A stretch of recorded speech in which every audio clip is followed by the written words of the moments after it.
장관님 안녕하세요. 아이고 안녕하세요. 네. 신사임당님. 네, 반갑습니다. 반갑습니다. 네. 제가 여기 처음 왔는데 볼 게 진짜 많네요. 예, 그렇죠. 사람들이 잘 모르는 숨겨진 명소예요. 한번 둘러보실까요? 네. 네. 이쪽에는 네. 우리 뭐 시대별로 아파트가 변해온 모습. 이거 한눈에 볼 수 있게 이렇게 돼 있네요. 그렇죠. 네. 여기 조금 있다가 이제 방송 시작되는데 되게 긴장되진 않으세요? 뭐 아무래도 처음 하니까 좀 어색하죠. 저는 긴장이 돼가지고. 네. 이제 예. 슬슬 촬영장으로 이동하시죠. 그렇죠, 그렇죠. 네. 예.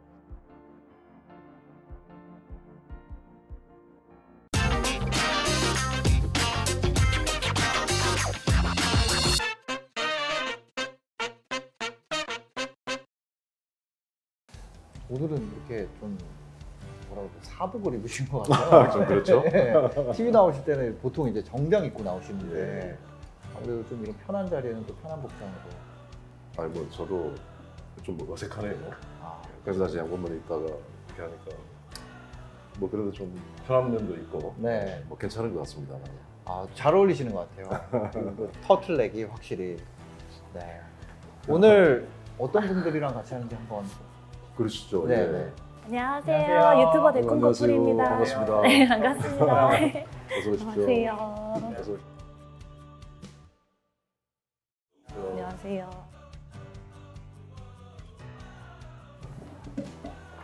두 분이 처음에 들어오신 분이 데콘 커플. 네. 뒤에 오신 분이 민달팽이 유니온의 지수라고 지수. 합니다. 예. 반갑습니다. 데콘 커플이 무슨 뜻이에요? 닉네임을 만들었는데 대풍 물콩에서 한 글자씩 따가지고 데콘 커플이라고 이름을 지었어요. 네. 우리 민달팽이 유니온은 뭐 청년 주거권 보장 굉장히 활약이 많으신 걸로 들었습니다. 네. 그래서 주거 상담이나 교육 같이 하고 있고요. 그리고 민달팽이 주택협동조합에서는 달팽이 집 운영을 함께 하고 있습니다. 그러니까 집이 없는 민달팽이가 네. 자기 집을 찾아가는 달팽이 집을 찾아가는. 그런 메시지네요. 반갑습니다. 반갑습니다. 감사하고요. 네. 반갑습니다. 와. 오늘 저희가 이 자리에 모인 이유 혹시 아시나요?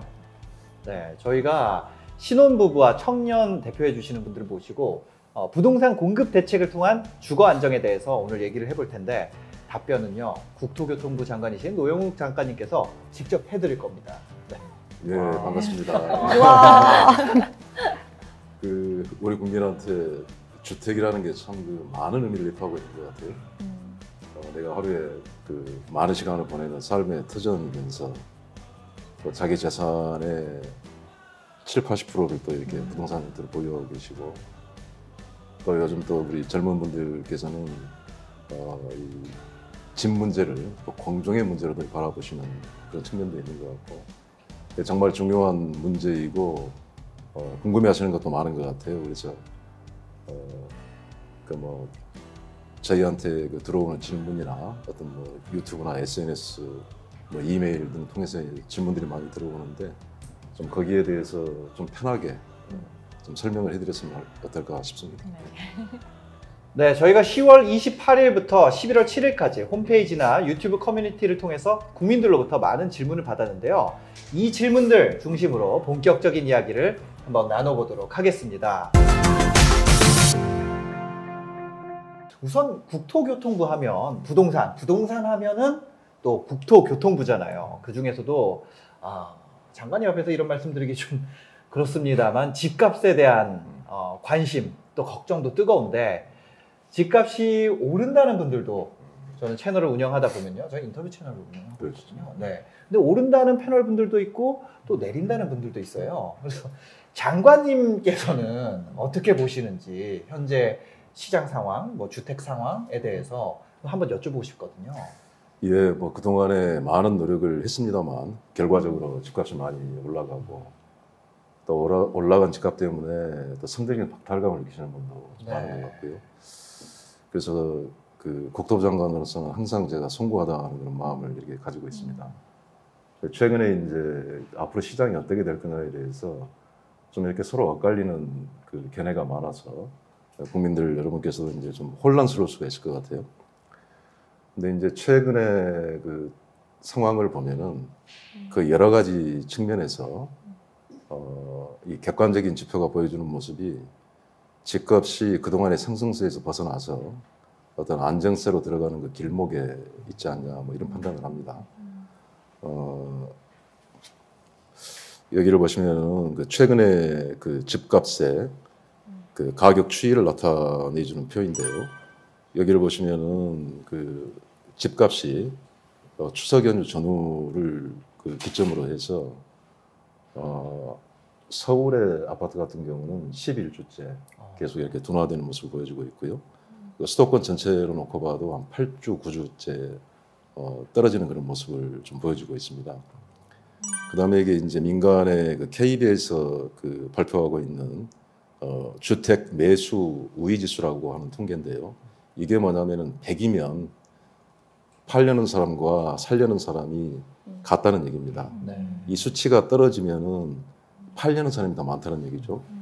근데 그게 이제 최근에 지수를 보면은 60% 후반대로 떨어져서 그 사려는 사람보다 팔려는 사람이 더 많은 시장으로 이렇게 바뀌고 있다. 이게 이제 작년 5월이면은 코로나가 그 갑자기 이렇게 그 확산이 되면서 주택 시장도 그때 그 굉장히 매수세가 그 줄었는데요. 그때 이후로는 가장 낮은 그런 상황이 아닌가 싶습니다. 그리고 이제 시장에 보면은 매매 물량도 그렇고 전세 물량도 그렇고 매물이 점점 늘어나고 있어요. 그러면서 이쪽에 보시면은 그 실제 거래량은 과거 5년 평균하고 비교를 해보면은 거의 한 반토막 정도. 이게 이제 뭘 의미하냐면은 그 주택을 팔려는 사람과 살려는 사람의 희망 가격이 서로 다르다는 얘기죠. 그러니까 이게 이제 주택 시장이 그 과열해서 진정 국면으로 들어가는 그 하나의 요인이기도 하다 해서 여러 가지 객관적인 지표로 놓고 보면은 좀 안정세로 들어가고 있는 그런 국면이 아닌가 그렇게 판단을 합니다. 요즘에 뭐 거시 경제 여건이나 지표상으로도 상당히 안정세로 가고 있는 모습, 방향성이 바뀌고 있는 모습을 보여주고 있다 이런 얘기로 받아들이면 될까요? 예, 그렇죠. 그래서 이제 앞으로 어떻게 될 거냐 하는 문제와 관련해서는 이 집값이라고 하는 게 아무래도 이제 기본적으로는 공급과 수요겠죠. 일단은 공급이 충분해야 되고 또 단기적으로는 금융시장의 금리라든지 시중의 어떤 유동성이라든지 이런 것에 영향을 미치고요.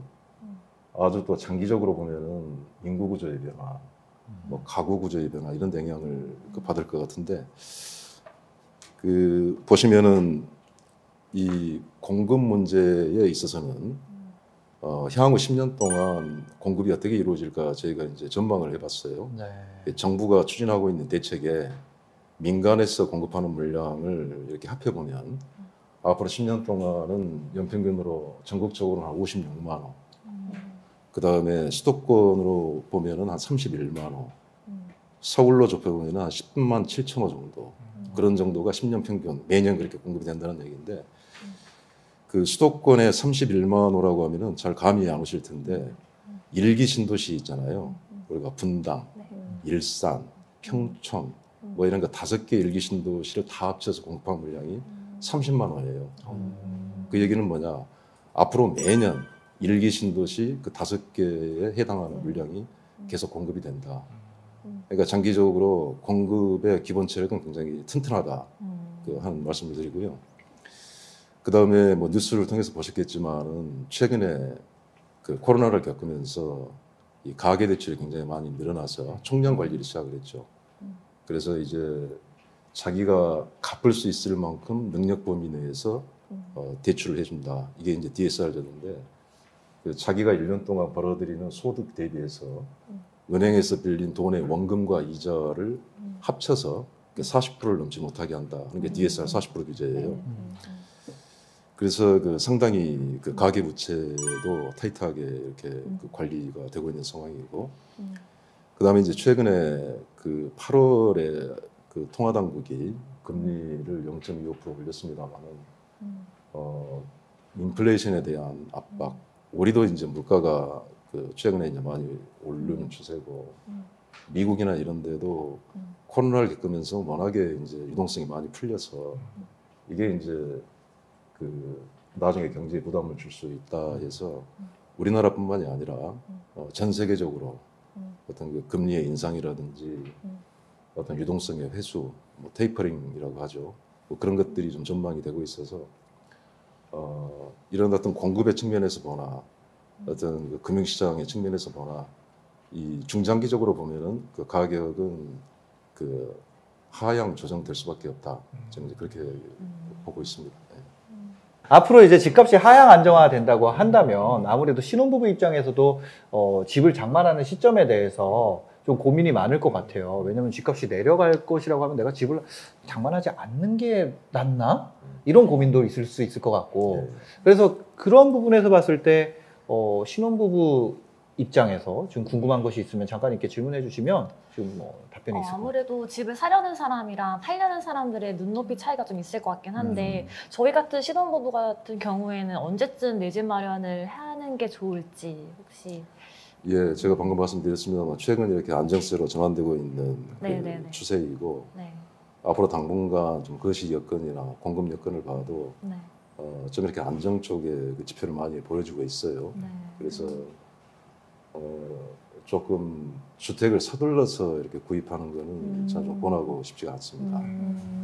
그리고 특히 이제 뭐 특별히 꼭 필요해서 주택을 구입하셔야 된다 그러면은 이미 가격이 많이 올라가 있는 어떤 기축 시장의 주택, 오래된 것보다는 신축 주택, 특히 이제 최근에 그 하고 있는 그 3기 신도시 사전 청약 물량이라든가 이런 거를 노려보시면 어떨까 싶어요. 지금 사전 청약에 공급되는 그 아파트 가격은 주변 시세의 한 60에서 80% 저렴하게 공급이 되고 있으니까 좀 새로운 주택에 청약을 한번 노려보시면 어떨까 네. 권유를 드립니다. 네. 지금 얘기해 주신 이제 3기 신도시, 공공택지, 도심복합사업, 공공재개발, 재건축 같은 이제 다각적으로 주택 공급 확대가 지금 진행 중이고 있으니까 신축 주택을 좀 노려보면 좋겠다. 예. 요즘에 또 신축이 인기가 많잖아요. 네, 그렇죠? 네.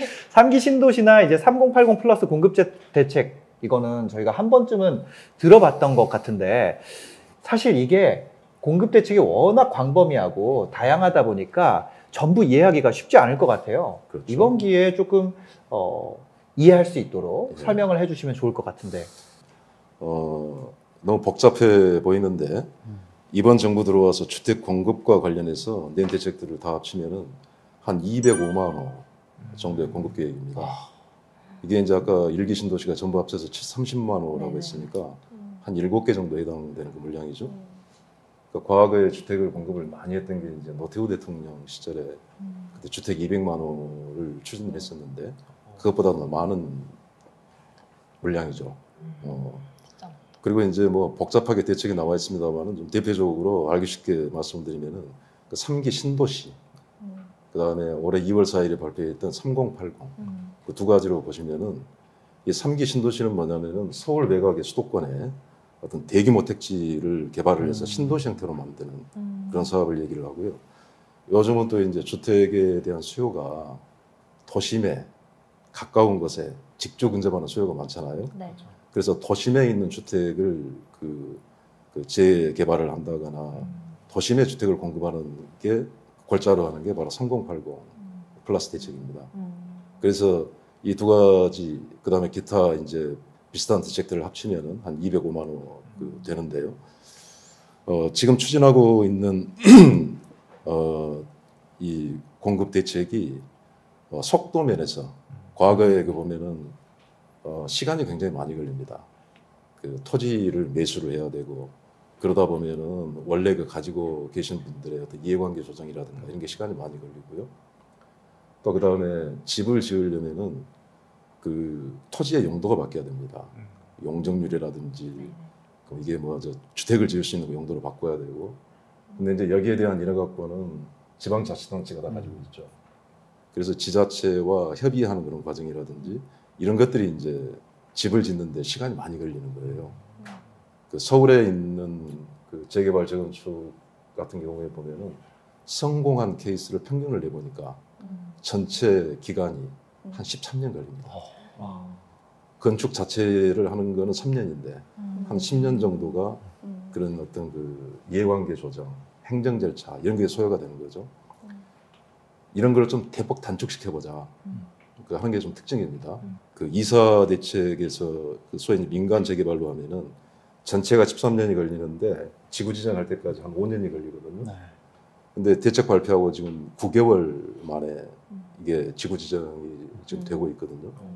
그러면은 그 기간이 이제 굉장히 빨리 단축을 하고 있다 하는 거고. 그 다음에 이제 입지를 보면은 이제 3기 신도시 물량은 주로 이제 서울 외곽의 수도권에 주로 주택을 많이 그 공급을 하지만은 3080 플러스는 주로 이제 서울 도심에 그 주택이 많이 이게 공급이 되게 되겠습니다. 그리고 이제 그 공공이 추진하는 이런 아파트 단지들은 소위 이제 분양가 상한제를 적용을 해서 주변의 시세하고 비교를 해보면 한 60에서 80% 정도. 특히 이제 오늘 신혼부부 또 청년 관심이 많으신 여러분이 같이 해주셨는데 특히나 이제 3기 신도시나 3080 대책에서는 그동안의 청약제도에 좀 빈틈이 있더라고요. 특별 공급 물량을 TO를 정해 놨는데 혼자 살고 계시는 분이라든가 또 소득이 어느 정도 이렇게 되는 맞벌이 부부라든가 뭐 이런 분들이 청약 자체 자격이 없는 그런 문제가 있어서 그 최근에는 이런 분들도 그 전체 특별 공급 물량의 한 30% 정도는 그 추첨의 기회를 가질 수 있도록 뭐 기회는 있어야 되지 않겠습니까? 그렇죠. 그래서 최근에 그런 기회 그런 제도를 좀 바꿔나가고 있다는 말씀을 드립니다. 복잡한 것 같지만 수도권을 중심으로 보면은 그 외곽에 그 대규모로 신도시 형태로 짓는 3기 신도시, 그다음에 서울 도심을 중심으로 직주 근접 그 주택을 이렇게 찾는 3080 플러스 대책 이렇게 해주시면 좋겠습니다. 네. 그 행정 속도를 대폭 끌어올려가지고 과거에는 5년에서 10년까지 걸리던 행정 속도가 지금 9개월 만에도 진행이 되고 있다. 그렇습니다. 현재 이미 그렇게 하고 있다는 거잖아요. 그렇습니다. 이 속도가 유지된다면 내 집 마련이 대콘 커플은 가능하겠는데요. 그럴 것 같아요. 네. 지금 3기 신도시에 대한 국민들 관심이 되게 높아요. 대콘 커플도 3기 신도시에 대해서 관심이 높지 않나요? 네. 저희도 네. 지금 3기 신도시 교산 지역 청약을 준비 중에 있거든요. 하남 교산 지역이요. 네. 네. 이번에 3차 사전체 네. 굉장히 인기가 좋은 지역인데요. 네, 맞아요. 걱정돼요. 당첨이 꼭 됐으면 좋겠습니다. 네. 감사합니다. 네. 주변에 친구들이나 아니면 회사에서도 보면은 이제 관심이 진짜 많거든요. 근데 그렇다 보니까 궁금한 점들이 되게 많은데 앞으로의 진짜 디테일한 공급 계획 뭐 이런 것들이 궁금한데 좀 말씀해 주실 수 있을까요? 예, 그럴게요. 그 우선 왜 사전 청약을 하냐부터 이제 설명을 좀 드려야 될 것 같은데 네. 아까 말씀드렸듯이 이제 대규모 아파트 단지를 공급하는 데는 시간이 굉장히 많이 걸립니다. 그 과거 평균 보면은 10년 이상, 13년씩 이렇게 걸렸고 우리가 단축을 한다고 해도 금방 나올 수는 없는 노릇 아니에요.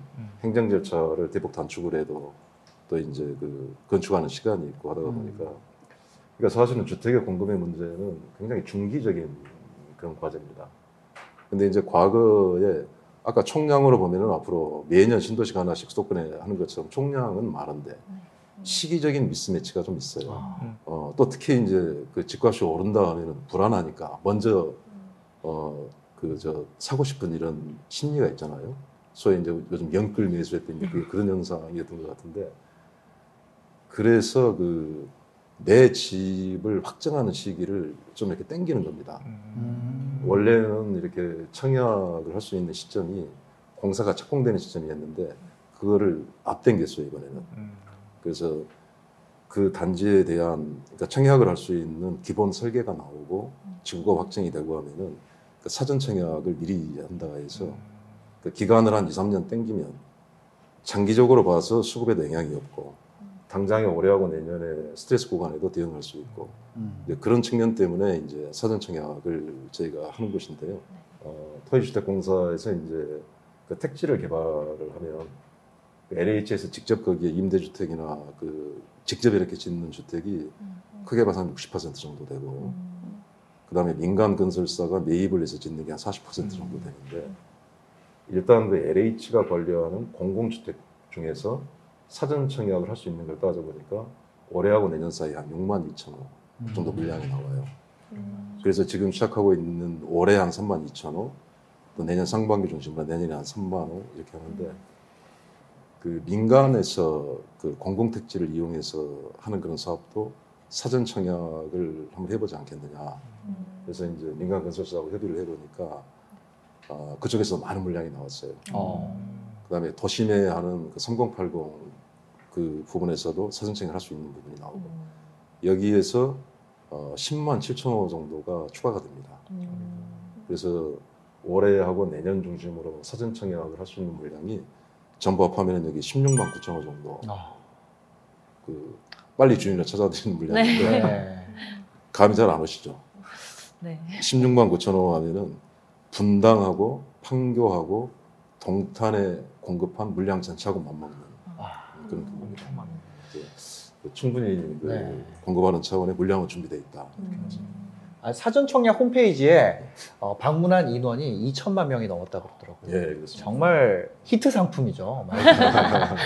그 16만 9천 호라고 했는데 저희가 그 2018년, 19년 이때 헬리오시티가 1만 가구 정도였거든요. 네. 그때 당시에도 시장이 물론 상승장이 있었습니다만 사이에 이제 하락하는 모습을 보였는데 앞으로 16만 9천 호, 17만 호 규모가 이런 수도권 지역에 물량이 나오게 되면 아무래도 주택시장에 안정적으로 효과를 가져올 수 있을 것 같습니다. 그렇죠. 예.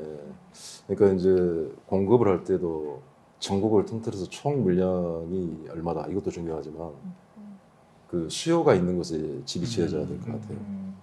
근데 이제 요즘은 그 대부분 도심에 또 자기 공부하고 일하고 하는데 가까운 직주 근접 이런 것들을 원하시기 때문에 가능하면 도심에 좋은 위치에 좀 기능적인 아파트들이 좀 공급이 돼야 되겠다 해서 앞으로 이제 인구는 줄지만 좀 어떤 과거보다 더 좋은 품질의 아파트에 대한 수요도 있을 거고요. 그다음 특히 이제 젊은 분들 직주 근접의 수요도 있고 그래서 이제 이런 것까지 감안해도 저희가 뭐 사전 청약이나 전체 공급에 좀 계획하고 있는 물량은 충분히 대처가 가능하지 않을까. 가격 자체도 뭐 안정세에 찾을 수 있다 뭐 이렇게 봅니다. 지금은 그러면은 어떤 집에 거주하고 계세요? 저희 어떻게 지금 공급을? 임대주택인 국민임대에 거주하고 있는데요. 굉장히 입지도 좋고 주변에도 깔끔하고 해서 저희 둘이 살기에는 굉장히 만족을 하고 있어요. 네. 근데 이제 곧 이제 그 이세도 좀 저 계획도 하셔야 될 테고. 아무래도 걱정이 되죠. 거기서 오래 살기에는 이세 준비하고 하려면. 네. 그 지금 느끼시기에 뭐가 좀 바뀌었으면 좋을 것 같아요? 이제 저희 같은 신혼부부들을 위해서 이제 공급하는 주택이 신혼희망타운이 있는데 이제 이게 아무래도 최대 공급 면적이 59제곱미터로 정해져 있다 보니까 맞아. 평형이 정해져 있죠. 네, 최대 공급이 59제곱미터로 정해져 있다 보니까 저희 같은 신혼부부가 자녀를 낳고 또 키우면서 산다고 생각해 보면 나중에 집이 좀 작지 않을까 이런 걱정과 고민이 생기더라고요. 맞아요, 네, 맞아요. 그렇다 보니까 좀 더 큰 면적의 신혼희망타운을 공급해줬으면 좋겠다 이런 얘기가 되게 많거든요. 예, 혹시 그런 것도 공급할 계획이 있으신지? 예, 뭐 저도 뭐 그런 얘기를 최근에 많이 들었습니다. 그러니까 몇 년 전에 시작된 그 신혼희망타운이 어떤 그 아까 말씀드린 뭐 직주 근접이라든지 위치라든지 어떤 기능이라든지 또 뭐 어떤 공유 시설에 좀 특화를 한다든지 이런 면에서는 다 좋은데 딱 하나 이제 문제가 좀 너무 작다. 네. 그러니까 이제 그동안에 처음에 시작할 때 되도록이면 많은 신혼부부들한테 기회를 드려야 된다 이런 차원에서 하다가 보니까 작은 평 위주로 된 것 같은데 뭐 앞으로 얘를 키우다가 보면 좀 더 넓은 공간도 필요하고 할 것 같아서 저희가 앞으로 하는 그 물량에는 어떤 그 좀 중대형 평형 이 비중을 좀 늘려가려고 하고요. 그다음에 좀 공공임대에 사신다고 했는데 이제 공공임대는 국민주택 규모라는 제한이 있어요. 그러다 보니까 요즘은 보다 더 평형을 넓게 하려면 민간에서 지은 주택, 그다음에 또 이제 좋은 브랜드 이런 걸 찾으실 텐데 아까 그 사전 청약의 민간 물량을 확대한다고 네. 했지 않습니까? 그러니까 10만 9천 호 정도. 네. 그래서 이제 좀 더 넓은 평형이 앞으로 공급이 더 많이 될 수 있을 것 같고 하니까 좀 그런 좀 기회를 한번 이렇게 보시면 좋을 것 같고 LH에서 직접 공급하는 것도 그 59 이상, 60에서 84 정도 중대형 네. 그 평형을 앞으로 훨씬 더 많이 늘려갈 거예요. 앞으로 이제 공공 분야뿐만 아니라 3기 신도시에는 민간 물량들이 섞여 있기 때문에 넓은 평형 그렇죠. 또 사실 뭐 브랜드라든지 이런 거 네, 그런 부분도 사실 신혼부부 입장에서 신경 쓰는 부분이거든요. 그죠? 네, 그렇죠. 맞아요. 네, 맞아요. 대콘 커플 입장에서는 이번 사전 청약에 대한 기대감이 굉장히 높으시겠어요. 네. 그리고 저희가 걱정하고 있던 부분에 대해서 이제 장관님께서 공감해 주시고 또 저렴한 가격에 이제 내 집 마련할 수 있는 기회를 만들어 주신다고 하니까 되게 마음적으로 든든해지는데요. 또 친구들이랑 얘기하다 보면 요즘 신축 아파트, 신축 되게 좋아하는데 신축 아파트의 분양가는 점점 올라가고 근데 이제 또 대출 규제는 이제 막 심해진다. 네. 이런 내용이 나오는데 그렇다 보면 내 집 마련은 점점 어려워지는 게 아닐까? 이런 생각을 하게 되더라고요. 그것에 대한 입장은 어떠신지 좀 궁금합니다. 최근에 이제 가계대출 관리를 한다고 하니까 아마 집을 마련하려고 하시는 분들이 걱정이 많을 것 네. 같아요. 근데 이제 그 전체 국가 전체로 놓고 보면은 지금처럼 가계대출의 총량이 마냥 늘어나는 거는 나중에 정말 큰 문제가 올 수가 있어요. 이게 정상화되는 과정에 금리가 올라가면은 은행에 대출 받은 분은 이자를 더 많이 내야 되는 이런 게 있고요.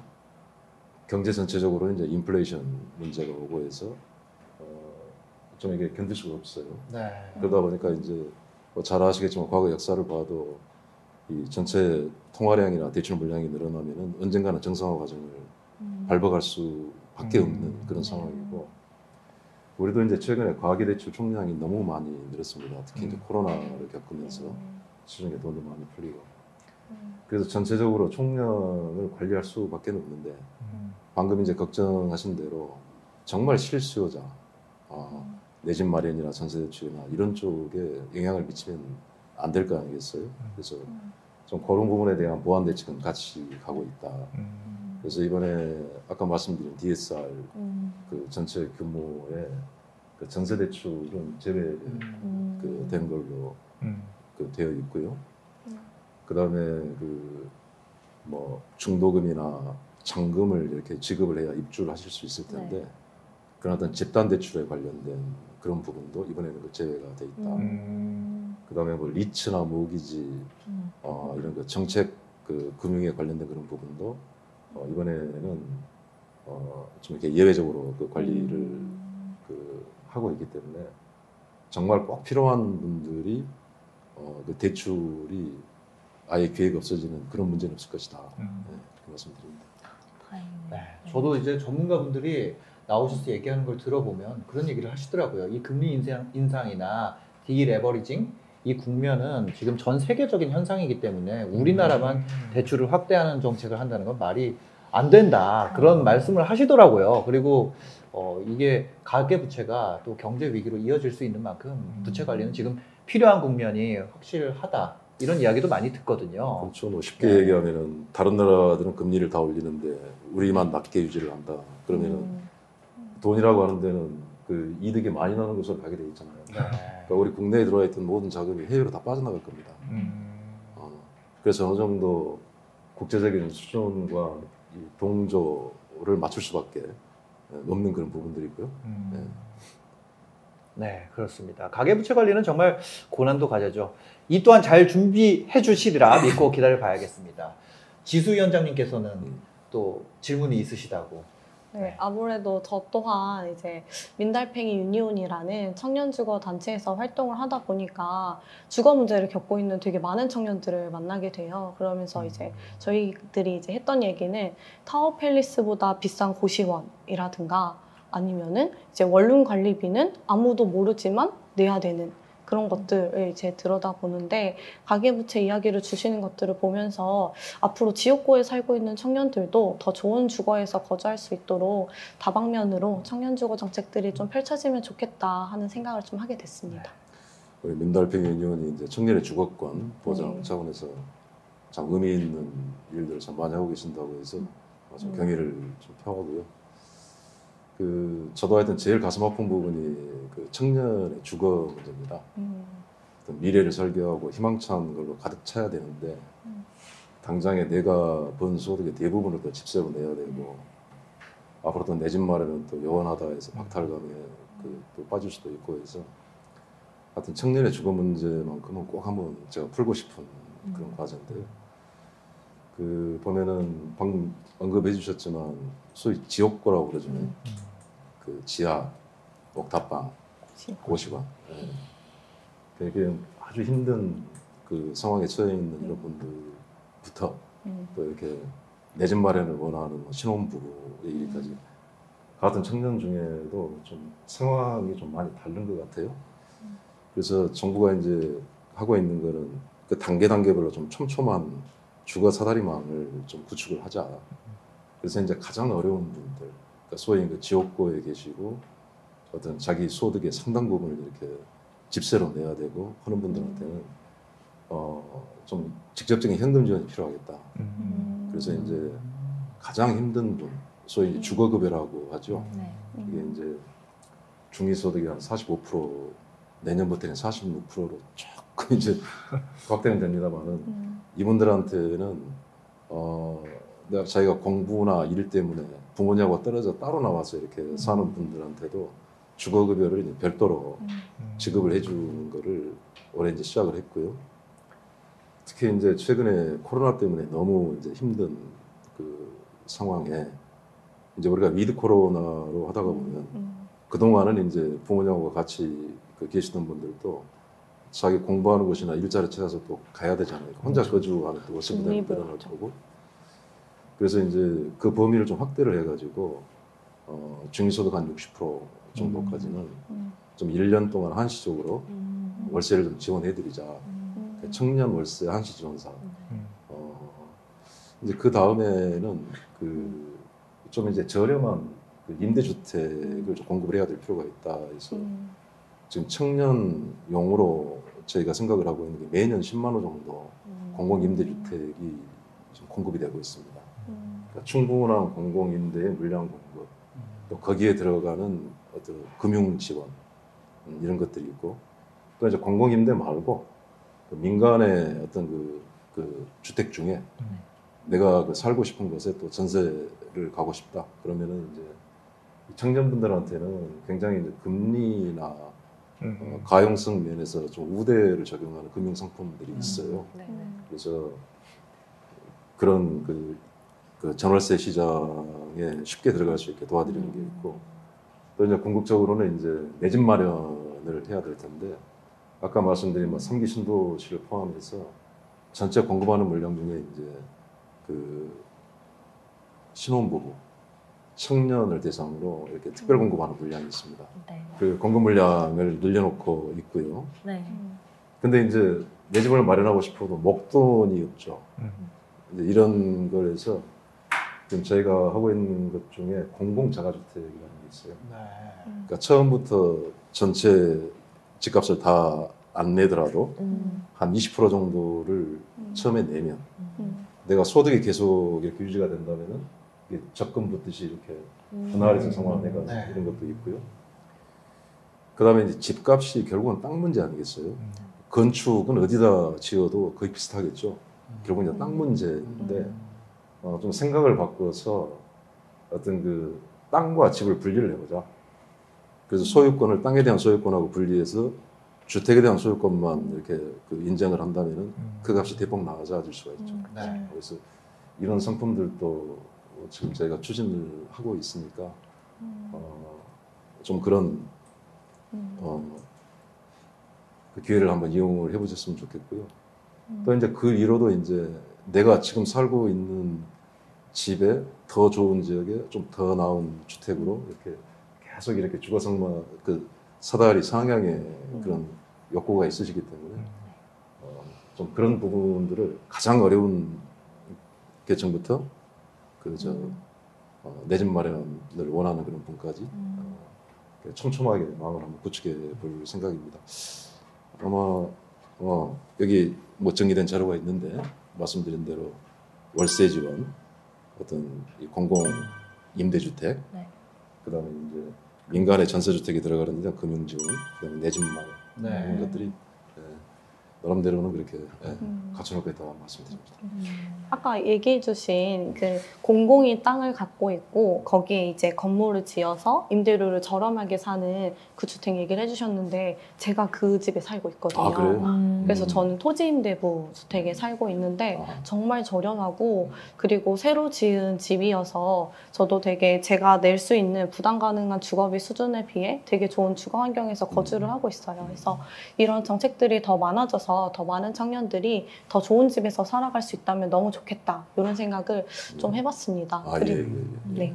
그리고 이제 장관님 얘기 들으면서는 사실 이제 요 앞에 장관님과 함께 앉아있는 저희가 다 청년이기도 하고 신혼부부도 계시고 한데 사실 주거 문제를 겪고 있는 사람들이 이 나이라는 연령대만으로는 사실 자기의 주거 문제를 또 다 설명할 수는 없거든요. 되게 다양한 삶의 형태가 있고 가족 구성도 있고 그러다 보니까 이렇게 다양한 삶의 형태를 갖고 있는 사람들이 이들을 위한 좀 맞춤형 지원을 필요로 하기도 하는데 이에 대해서 장관님 이야기도 좀 듣고 싶습니다. 정말 옳은 말씀이에요. 제가 아까 그 설명드린 그 기준은 좀 경제력의 그 차이에 따라서 설명을 드렸는데 그 청년들도 그 공부한 학생도 계실 수가 있고 취업준비생도 있을 수가 있고 이미 취업을 한 분, 또 결혼을 해서 부부만 사는 분, 또 애 키우는 분, 뭐 굉장히 다양할 것 같아요. 그래서 좀 맞춤형 지원이 좀 필요할 것 같은데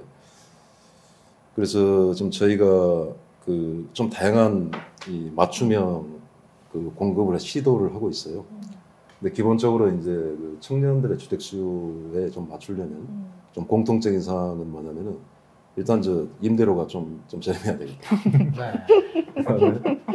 그 내가 일하고 공부하는 것에 좀 가까워야 된다.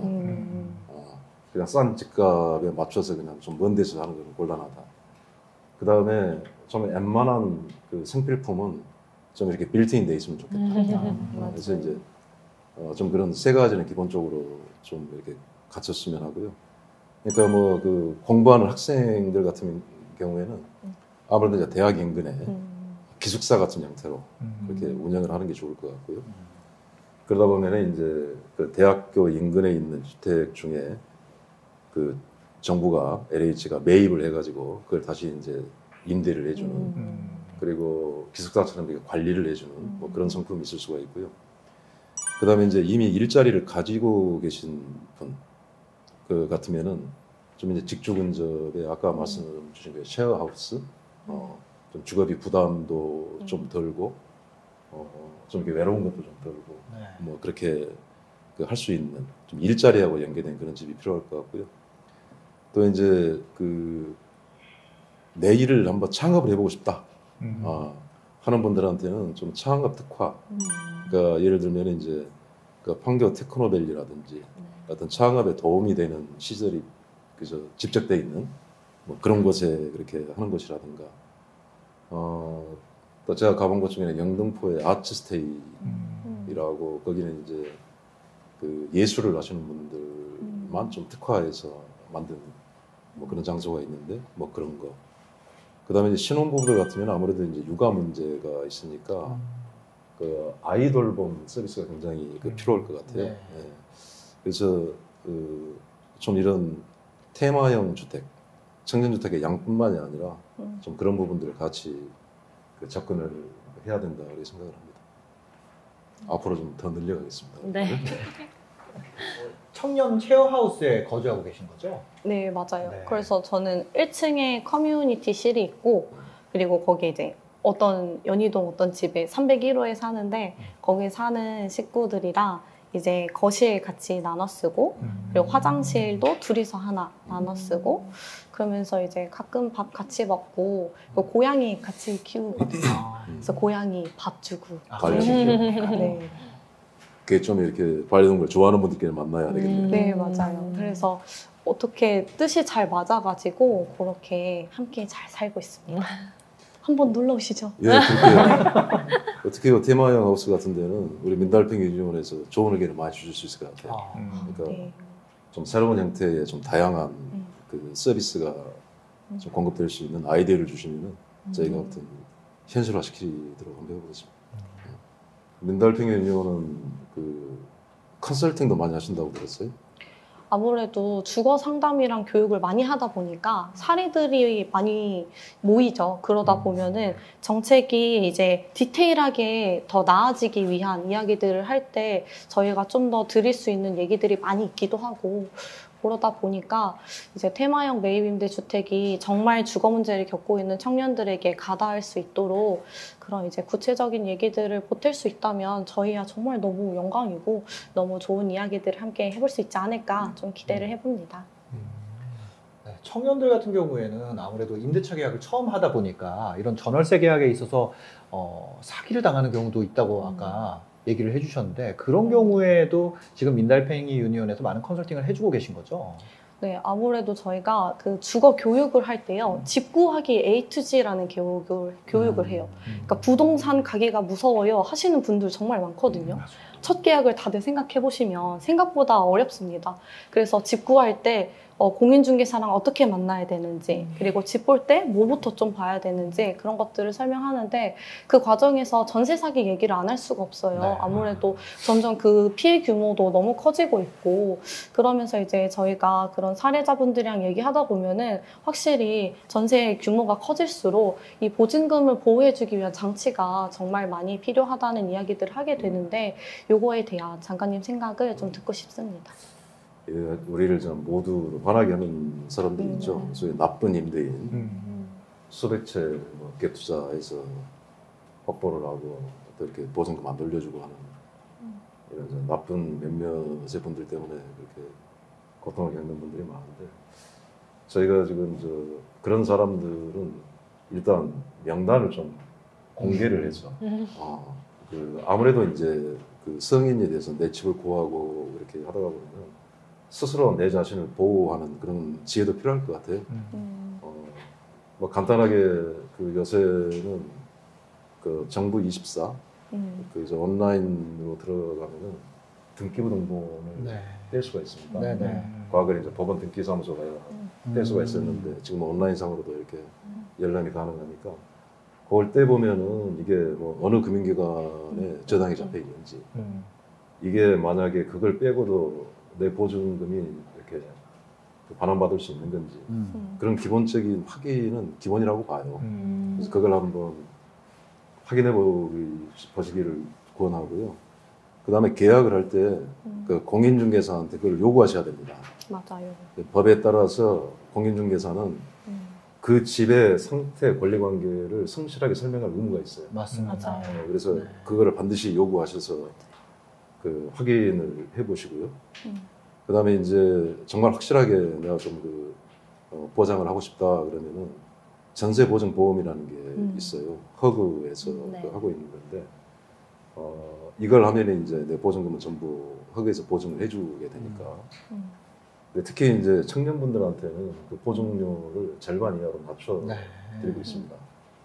그러니까 그 전세가 예를 들어 1억 5천이다 그러면 그 50%를 이렇게 감면하면은 1년간 한 9만 원 정도. 연에 900만 원. 9만 원. 네네네. 죄송합니다. 연에 9만 원. 네네네. 한 달에 이제 만 원이 안 되는 그런 부분들인데, 또 올해는 뭐 특히 지금 코로나 때문에 어렵고 해서 그게 더 할인을 하고 있어요. 70~80% 정도 더 할인을 하고 있으니까 좀 그거를 그 안전장치를 해놓으시면 확실하게 받을 수 있을 것 같고요. 이거를 잘 몰라서 이렇게 맞아요. 하시는 경우가 많아서 맞아요. 우리 민달팽이 유니온에서 참 좋은 일 하고 계신데, 좀 그런 걸 이제 더 해주시면 좋겠고, 저희도 뭐 국토부나 허그 이런 데를 통해서 어떤 홈페이지나 어플을 통해서 쉽게 그런 걸 접근할 수 있도록 좀 알리는 그런 노력도 더 이렇게 강화하도록 하겠습니다. 네, 허그 홈페이지나 허그 블로그에 가시면 또 이런 등기부 등본 보는 방법도 안내가 돼 있다고 하니까 참고해 보시면 좋을 것 같습니다. 마지막까지 아주 모두들 알찬 내용으로 수고가 많으셨습니다. 알찬 질문과 답변으로 이렇게 꽉꽉 채워봤는데, 오늘 들으신 답변이 어떻게 만족스러우셨는지 모르겠네요. 네, 어떠신가요? 너무 재밌고 유익한 시간이었고요. 네. 저희 같은 경우에 오랫동안 3기 신도시 청약을 준비하다 보니까 궁금한 점이 굉장히 많았었는데 거기에 대한 답변을 듣고 되게 만족스러웠습니다. 네. 그리고 저희가 되게 궁금했던 뭐 대출 규제나 앞으로의 공급 계획 이런 것에 대한 답변도 들을 수 있어서 되게 유익했고 그 답변을 바탕으로 앞으로의 계획을 좀 세워서 이제 준비할 수 있을 것 같아요. 네. 저도 국토부에 마침 청년 정책과가 새로 생겼잖아요. 네. 근데 이렇게 장관님이랑 같이 청년 주거 문제를 같이 좀 얘기할 수 있게 되어서 너무 반가웠고 앞으로도 함께 이야기 나눌 수 있는 일들이 많았으면 좋겠습니다. 네, 장관님도 한마디 해주시죠. 아, 예. 뭐 좋게 말씀해 주셔서 정말 감사하고요. 하여튼 집 문제만큼은 우리가 사회가 같이 풀어야 될 그런 문제인 것 같아요. 그래서 특히 이제 당사자 입장에서 좀 여러 가지 좋은 그 아이디어 이런 게 있으시면 저희한테 좀 지혜를 나눠주시면 하는 정책이 좀 더 이렇게 풍부해질 수 있을 것 같고요. 저도 뭐 이렇게 그 조명 켜놓고 하는 게 처음이라서 우리 저 팔로우가 163만 그런 말씀 마세요. 거의 장관님. 거의 그 연예인급의 연예인 진짜 아니에요. 네. 우리 신사임당께서 워낙에 저 편하게 이렇게 그 자리를 만들어 주시면서 감사합니다. 저도 아주 오늘 좋았습니다. 네, 아유 감사합니다. 저도 귀한 분들과 함께 할 수 있는 기회가 돼가지고 정말 너무 감사하고 즐거웠습니다. 지금까지 부동산 공급 대책을 통한 주거 안정에 대해서 많은 얘기 나눠봤는데요. 앞으로도 국토교통부 정책에 대해 궁금한 점 있으면 온통 광장을 통해서 편하게 의견 주시기 바랍니다. 오늘 여러분 너무 다 수고가 많으셨습니다. 네, 시청해주셔서 감사합니다. 행복한 하루 되세요. 수고하셨습니다. 고맙습니다.